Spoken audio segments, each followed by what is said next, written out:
สบายดีเนาะวันนี้เป็นจากอาลีฟาร์มเนาะวันนี้เพื่อนๆเนาะจะมาแนะนำเกี่ยวกับวิธีการส่องไข่เนาะโดยใส่ไฟซ้ายที่แถมมากับตู้เนาะอยากให้เพื่อนๆลองเบิ่งว่าการส่องไข่น่ะเราส่องแบบไหนเนาะเดี๋ยวลองมาเบิ่งกันเลยสำคัญที่สุดเด้อเพื่อนๆเวลาส่องไข่หามส่องย่ำกลางเว้นต้องส่องในทีมืดเท่านั้นเนาะโดยเฉพาะเป็นย่ำกลางคืนเนาะเดี๋ยวเนาะจะปิดไฟหล่ะให้เบิ่งไข่สดๆกันเลยเนาะจะพาส่องสดๆเลยโอเคน้องเพื่อนเนาะเดี๋ยวให้เบิ่งเลยเนาะอันนี้เป็นไข่ที่เนาะเป็นลูกเหรอเด้อเพื่อนๆเนาะเมื่อเวลาที่เพื่อนๆซองเบิ่งเนาะจะเห็นโตของมันเนาะเนี่ยอันนี้เป็นเส้นเลือดของมันเหมือนกับคนนี่แหละเพื่อนๆติ้งไปติ้งมาสังเกตเห็นป่ะเนาะเนี่ยเห็นป่ะโบตังยังกับคนเลยเพื่อนๆอันนี้มันเริ่มเป็นโตละนะเนี่ยเห็นมองมันติ้งแบบมีเส้นเลือดเนาะตามไข่เวลาเขาซองเนี่ยเนาะเขาซองเนี่ยเขาต้องซองเอาเบื้องกวกเนาะลงใส่กับหลอดไฟเนาะอันนี้มันไก่สีออกแล้วเพื่อนเนาะเวลาซองเขาต้องเงี้ยงๆหน่อยนึงนะเนี่ยอันนี้เป็นไข่ทีเนาะไก่จะออกแล้วอันนี้เป็นไข่เป็ดเนาะเพื่อนเนาะเช่นเดียวกันนะเห็นแจ่งเลยเพื่อนเนาะ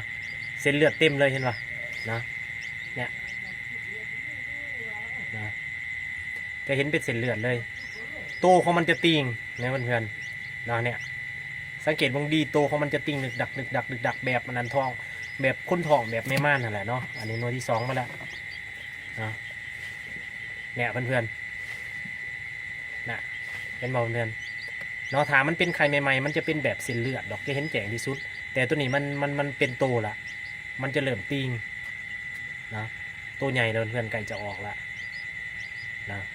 อันนี้มีเสือเบิดเลยเนาะไข่เนี่ยอะไรเนี่ยมีเสือมันเลย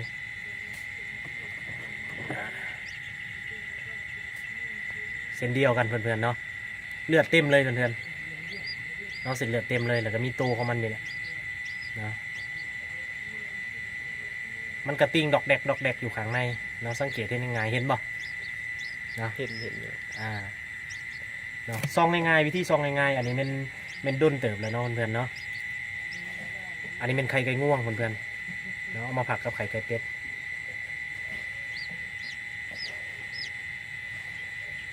นี่คือกันเนาะเส้นเลือดเต็มเลยอันนี้ก็น่าจะไก่จะออกละตัวนี้เนาะเป็นไข่ไก่ง่วงถ้าเป็นไข่ใหม่ๆนี่มันจะซัดกว่านี้บ่ถ้าไข่ใหม่ๆเขาจะเห็นเส้นเลือดเต็มเลยเนาะอันนี้เป็นไข่ไก่ง่วงเห็นเลยติ่งดอกแดกเลยอยู่ในเห็นเนาะนะลองเบิ้งไข่ใหม่ๆอีกหน่วยหนึ่งอีกหน่วยหนึ่งเนาะคือกันเหมือนกันเนาะเนี่ยเห็นสัดเจนเลยเป็นตัวเป็นตนเลยเนาะเพื่อนนะเนี่ยติ่งเลยอยู่ข้างในก็ติ่งเนาะซองง่ายๆเพื่อนเนาะเอาทั้งกวางลงเลยเพื่อนเวลาซองนะวันนี้ลองเบิ้งไข่ไก่ลองเบิ้งเนาะอันนี้ฮะก็เอาเขาวันที่23 เดือน 7เนาะมันนี้วันที่เท่าไหร่มันนี้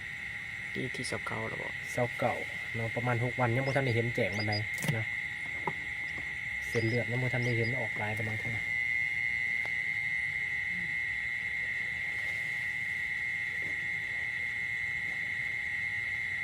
เห็นละเนาะนี่นะเพื่อนๆเห็นปะโตมันไว้เวลามันจะเริ่มเป็นโตมีเริ่มมีเส้นมียังตอนนี้อันนี้ต้องใส่ประสบการณ์นิดนึงเนาะคอยเยื่องคอยไปเทือละเล็กเทือละหน่อยก็จะเห็นเริ่มเป็นโตแล้วเนี่ยเริ่มแตกละเริ่มมีเส้นใยเริ่มมียังออกมาละ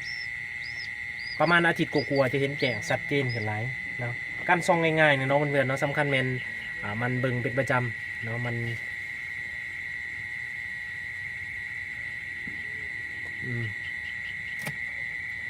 เบิ่งไข่เป็ดอีกครั้งหนึ่งเนาะตัวนี้นี่เห็นสัดเจนเลยคือโบมีเสื้อเลยตัวนี้เพื่อนๆเนาะขาวจั่วเลยเนาะตัวนี้เอาไปกินได้เลยตัวนี้แสดงว่ามันโบแตกอันนั้นมันโบมีเสื้อเลยตัวนี้มันที่24 เดือน 7ธรรมดามันต้องใหญ่หลายตัวนี้แหละขาวเลย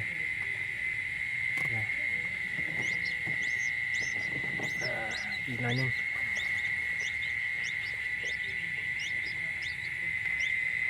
เส้นเลือดเริ่มออกแล้ว และเส้นเลือดเนาะสังเกตว่าเส้นเลือดเต็มเลยนะเนี่ยอันนี้แหละคือไข่ที่มีเสือเนาะอันนี้เป็นไข่ที่จะออกเพื่อนเห็นปะ เป็นโตเกือบหมดเลยเนาะ มันแหละเป็นโตเกือบเบิดแล้วก็มีเส้นเลือดหน่อยหนึงอยู่ข้างในจะเห็นเป็นโต